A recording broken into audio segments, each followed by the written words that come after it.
Doctor Mohammad Yunus, আপনাকে আমাদের অনুষ্ঠানে স্বাগত জানাই। আপনাকে আরো জানিয়ে রেখি, আমাদের সাথে আমাদের প্রযোজক আরাফাত এবং আমাদের যারা জার্মান কলাকুশলী আছেন তারা সবাই আপনাকে সালাম শুভেচ্ছা জানিয়েছেন।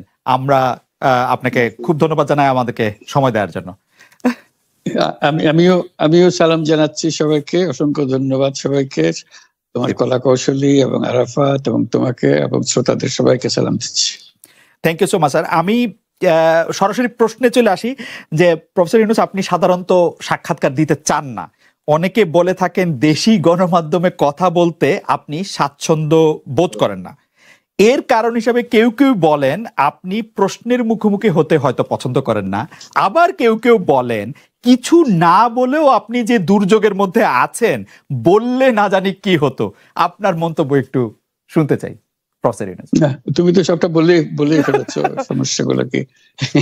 কাজে এই হলো অবস্থাটা হলো, আমি বলছি দেশের কাউকে কিছু বলি এমন কথা তো নয়। বাইরে বিদেশেও যে সবাইকে যে সাদরে নিয়ে আসি তাও না, তাদেরকে অনেক শর্ত দিই আমার এই কথাগুলো লেখার ছাপানোর আগে আমাকে বলতে হবে, যাতে আবার এমন কোনো কথা শব্দ এমন থেকে না যে আমি আর বিপদের সম্মুখীন হবো।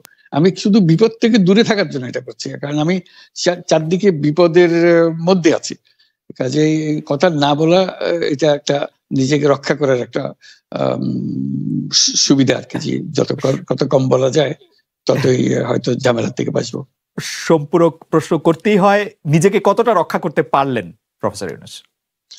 পারলাম না তো, এত তো খালি বাড়ছে। এখন তো বড় কঠিন অবস্থার মধ্যে পড়ে গেছি। কিছুদিন আগে হয়তো খবর পেয়েছে এই মাসের মধ্যেই যে 12 তারিখে যে ঘটনা ঘটলো, যে আমাদের অফিসের মধ্যে ঢুকে গেল লোকজন, ঢুকে বললো যে এটা আমরা এখন দখল করলাম, এখান থেকে আমরা চালাবো। এটা কি ধরনের আবদারিকতা! আমরা পুলিশের কাছে গেলাম, পুলিশ বললো যে আমরা এই ব্যাপারে কিছু করতে পারবো না। কাজেই তারাও কিছু করলো না। আমরা যাবোটা কোথায়? পুলিশও কিছু করবে না, ওরাও জবর দখল করার জন্য ছুটে আসবে, আমাদের আইন কানুন কিছুই মানবে না। আর আমাদের একটা প্যানিক সৃষ্টি করলো আমাদের পুরো অফিসের মধ্যে। যত লোকজন আছে, বিশেষ করে মহিলা সহকর্মী যারা আছে, তারা খুবই ভীত সন্ত্রস্ত হয়ে গেল যে কি কারবার, কি হলো এটা। কাজে সমস্যার পরিমাণ বাড়ছে, কমছে না। সমস্যা পরিমাণ বাড়ছে, কমছে না। আমি একটু পিছনে আদালতে আপনার বিরুদ্ধে রায় ঘোষণার পরে আপনি একটা প্রতিক্রিয়া দিয়েছিলেন। সেই প্রতিক্রিয়া আপনি বলেছিলেন যে বাংলাদেশের একটি কথায় আপনি এরকম বলেছেন যে বাংলাদেশের প্রতিটি নাগরিককে অন্যায়ের বিরুদ্ধে এবং গণতন্ত্র এবং মানবাধিকারের পক্ষে এক কণ্ঠে কথা বলার আহ্বান জানায়। অনেকে এইটাকে দেখছেন হচ্ছে এরকম করে যে আপনি গণতন্ত্রের পক্ষে লড়াইয়ে সামিল হতে বলছেন। প্রশ্ন কেউ করছেন, প্রশ্ন উঠছে, আপনি কি এইসব মামলা মোকদ্দমা থেকে মুক্তি পেতে এই সরকারেরই পরিবর্তন চাইছেন? খালেদ, তুমি কি গণতন্ত্রের বিরুদ্ধে নাকি? হঠাৎ এটা নিয়ে তো গণতন্ত্রের কথা বললাম আমার জন্য। তুমি তো বলে তুমি বলবো যে আমিও তো আছি, কাজে আমাকে পৃথকভাবে বলতে হচ্ছে কেন? আমরা সেটাই বলতেছি। কাজে আমরা কেউ গণতন্ত্রের বিপক্ষে না, সবাইকে স্মরণ করিয়ে দেওয়া যে আমরা সবাই গণতন্ত্রের পক্ষে, মানবাধিকারের পক্ষে, আমরা ন্যায় নীতির পক্ষে, রুল অফ লর পক্ষে। এগুলো না থাকলে জাতি হিসেবে আমরা টিকে থাকবো না তো। কাজে যখনই মনে হচ্ছে যেগুলো এখন ফরেন ওয়ার্ডস হয়ে গেছে, তাতে মনে হবে যে আমাদের সমাজ হিসেবে আমাদের দায়িত্ববোধ অনেক বেড়ে গেল। এগুলোকে প্রতিষ্ঠিত করা, সোচ্চার করা, মুখ ফুটে বলা, এটা সবাইকে বলতে হবে, মুখ ফুটে বলতে হবে। আমার বিরুদ্ধে অভিযোগ হলে আমি বলছি না বলে আপনি বলছেন না কেন? একবার বলে এখন তোমার প্রশ্নের সম্মুখীন হয়ে গেলাম। অনেকে বলছেন না, আপনি তো শতবার শতমুখে গণতন্ত্রের কথাই বলবেন, আমাদের সবারই বলা উচিত। কিন্তু প্রশ্নটা এমন ভাবে তোলা হচ্ছে যে আপনি আসলে আপনার রায় ঘোষণার পর আপনি বলছেন গণতন্ত্রের কথা, মানবাধিকারের কথা। অনেকে বলছেন যে এই কথা কি আসলে যেহেতু ব্যাপারটা আপনার উপরে আসলো তখনই আপনি আসলে বললেন কিনা, নাকি আপনি আসলে বলতে চান না, আপনি আগে যেরকম বলছেন? হতে পারে, মুখ যখন বন্ধ থাকে কোনো কথাই বলা হয় না। এখন যখন মুখ খোলার সুযোগ হয়েছে, সামনে ক্যামেরা নিয়ে দাঁড়িয়ে আছে, মাইক্রোফোন দিয়ে দাঁড়িয়ে আছে, কথা বলছি, কাজে মনের কথাটা বললাম আর কি। যেটা মনে ছিল বলা হচ্ছিল না সেটা বললাম। এটা আমার ধারণা এটা সবারই মনের কথা, সেটাকে প্রকাশ করা। তারাও চায় যে তারা বলুক, আমি বললে তাদেরও মনে সাহস আসে যে উনি বলছেন যখন আমরাও বলতে পারবো। প্রফেসর ইউনূস, আপনি যখন বলছেনই তখন আমি এই কথাটাকে একটু ইলাবোরেশন আপনার কাছ থেকে আশা করতে পারি যে আপনি যখন বলছেন যে গণতন্ত্র মানবাধিকারের পক্ষে এক কণ্ঠে কথা বলার আহ্বান আপনি জানাচ্ছেন, আপনার কাছে কি মনে হচ্ছে যে গণতন্ত্র মানবাধিকারের পক্ষে এখন বহু পক্ষ বহু কণ্ঠ, এটা আসলে এক কণ্ঠে কেউ বলতে পারছে না বা সাহস পাচ্ছে না বা বলছে না, এরকম আপনার মনে হচ্ছে কিনা? আমার মনে হচ্ছে তাই, কারণ বলতে পারছে না তো, মুখ খুলে সব গণতন্ত্রের কথা বলতে পারছে না, যে সেটা বলা, এক বাক্যে বলা, পরিষ্কার কণ্ঠে বলা, এটা আমাদের সবার দায়িত্ব, তো জাতীয় দায়িত্বটা, যে না হলে গণতন্ত্র বলে কিছু থাকবে না আমাদের জন্য, আদৌ গণতন্ত্র বলে কিছু থাকবে না।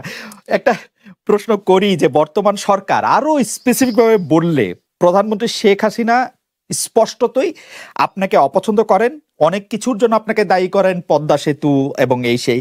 এর কারণ কি বলে আপনি মনে করেন? আপনাকে কি তিনি তার প্রতিদ্বন্দ্বী মনে করেন, নাকি সত্যি তার কাছে এমন কোনো তথ্য রয়েছে যে আপনার বিশাল কোনো রাজনৈতিক অভিলাষ রয়েছে? আপনি কি রাজনৈতিকভাবে তার প্রতিদ্বন্দ্বী হয়ে উঠছেন বলে তিনি আপনাকে অপছন্দ করছেন, না কি কারণে, আপনার কি মনে হয়? আমার মনে হয় উনি মনে করেন যে আমি দেশের সর্বোচ্চ ডাকু, সন্ত্রাসী, কিংবা আমি অপরাধী, আমি সেরা চোর, এই জাতীয় জিনিস মনে করেন। কাজে সেগুলো ব্যাখ্যা করেন উনি তার মুখে। উনি বলেন যে আমি সুদখোর, আমি ঘুষখোর, আমি সব এমন সব কটু শব্দ ব্যবহার করেন, যাতে মনে হয় যে আমার সম্বন্ধে তার ধারণা খুবই খারাপ। কিন্তু এইটা তো এরকম ছিল না। আমরা দেখেছি যে 96 থেকে 2001 সাল পর্যন্ত নানাভাবে এই সরকারি বা আওয়ামী লীগ সরকারি আপনার সাথে, বা আপনি আওয়ামী লীগ সরকারের সাথে একসাথে কাজ করতে কোনো সমস্যা হয়নি। আপনি এইটার জায়গাটা কি একটু, ব্যাকগ্রাউন্ডটা কি আমাদের একটু বলা যাবে, যে আপনার কাছে কি মনে হয় কেন এই শত্রুতার বা কেন এই অপছন্দের বিষয়টা একটু সৃষ্টি হলো বা তৈরি হলো? যেই হোক, এটা আমার তরফ থেকে হয়নি। আমি তাকে যথাযথ শ্রদ্ধা করে নিয়ে গেছিলাম আমাদের মাইক্রো ক্রেডিট সামিটে ওয়াশিংটন ডিসিতে। আমাদের প্রধান অতিথি করে নিয়ে গেছি, সবাই সম্মান করেছে। কারণ এই মাইক্রো ক্রেডিটটা তখন পৃথিবীর সামনে আসছে, বড় আকারে আসছে, এবং এটা বাংলাদেশের অবদান হিসেবে সবাই স্বীকৃতি দিচ্ছে। ওয়াশিংটনে দুনিয়ার সেরা যারা সবাই উপস্থিত ছিলেন, তার মধ্যে আমরা ওনাকে নিয়ে গেছিলাম এই জন্য যে বাংলাদেশের পক্ষ থেকে এই গৌরবটা যেন তিনি আমাদের পক্ষ হয়ে গ্রহণ করেন। উনিও রাজি হয়েছেন, উনিও গেছেন, করেছেন। কাজে এটা স্বাভাবিকভাবে এই সম্পর্ক থেকে যাওয়ার কথা ছিল, কিন্তু কি কারণে এটা ঘাটতি হতে আরম্ভ করলো বুঝতে পারলাম না। কিছুদিন পর থেকেই ওনার আচরণ এবং তার শব্দ পরিবর্তন হতে আরম্ভ করলো। এমন পরিবর্তন হলো, এখন আমাকে চোট বদমাইশ ছাড়া আর কোনো বিষয়ে উনি মনে করেন বলে মনে হয় না আমার কাছে। আসলে এটা নিয়ে কথা বলাটা একটু বিব্রতকরই, কিন্তু কেউ কেউ এটা বলে থাকেন যে বিশেষ করে যে 2007 সালে যে 111 সরকার আমরা যাকে বলি, তাদের যে বিরাজনীতিকরণের একটি চেষ্টা, সেই চেষ্টার মধ্যে আপনার অংশগ্রহণ আছে কিনা। যদিও বারবার বলা হয় যে আপনি আসলে সেই ক্ষমতাটা দখল করতে চেয়েছিলেন, অথচ আমরা উল্টা শুনেছি, আপনার মুখেও শুনেছি, যারা ওই সময় কুশলভ ছিলেন তাদের মুখেও শুনেছি যে আপনাকে আসলে অফার করা হলো, আপনি সেটি ফিরিয়ে দিয়েছিলেন। কিন্তু কেউ কেউ আবার বলে থাকেন আপনি একটা লম্বা সময়ের জন্য চেয়েছিলেন। এইটি কি একটা কোনো কারণ হতে পারে? এই ব্যাপারটি কি আমাদের দর্শকদের জন্য মানে বা ইয়েদের জন্য একটু আপনি পরিষ্কার করবেন, যে আপনি আসলে রাষ্ট্রের সর্বোচ্চ ক্ষমতায় বা রাজনীতির জায়গায়, দেশ পরিচালনায়, সেগুলিতে আপনি আসলে আসতে চেয়েছিলেন কিনা, চান কিনা, বা ওই জায়গা থেকে? যদি চাইতাম খালেদ, যদি চাইতাম, তখন যখন মিলিটারি আমার বাসায় এসে বসে রইল সারা রাত আমাকে রাজি করানোর জন্য, আমি তো লুফে নিতাম। রাজি করানোর জন্য বসে থাকতে হবে কেন? আমি যদি ক্ষমতাই চাইতাম, বলে আর চলেন চলেন, কি করতে, কি কোন জামাটা পড়তে হবে দেখিয়ে দেন, এখনই যাচ্ছি। আমি তো সেটা করিনি। তাদের সঙ্গে তর্ক করেছি, সারা রাত ধরে তর্ক করেছে যে না ভাই, আমাকে দিয়েন না, আমি এই কাজের উপযুক্ত না, আপনারা অন্য লক্ষ্য যান। তারা আমার উপরে মন ঠিক করে ফেলেছে আমাকে নিতে হবে। আমি বারে বারে বলতেছি তাদেরকে, তারা নিরাশ হয়ে ফিরে গেল, বললো যে সকালবেলায় আবার আসবো, সকালবেলায় আসলে তখন আপনি আমাদেরকে বলেন যে রাজি আছেন। আমি বললাম যে না, সকালবেলা আসলে একই কথা পাবেন, কারণ আমি তো এটা এমন কিছু না যে মনের মধ্যে সন্দেহ রেখে, দ্বন্দ্ব রেখে আপনাদেরকে বলছি, অত্যন্ত পরিষ্কার ভাবে আপনাদের কাছে বলছি। ঠিক আছে, তা না হলে তো আমি সঙ্গে সঙ্গেই রাজি হয়ে যেতাম।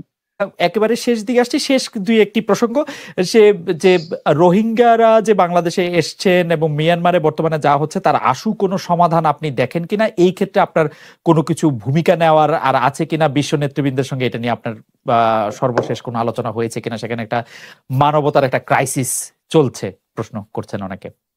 ডক্টর ইউনূস এটা একটা ব্যাপক বিষয়, বড় বিষয় এটা। শুধু রোহিঙ্গা না, পুরা বার্মা বা মায়ানমার, এই পুরো জিনিসটাই একটা বড় জটিল জিনিস।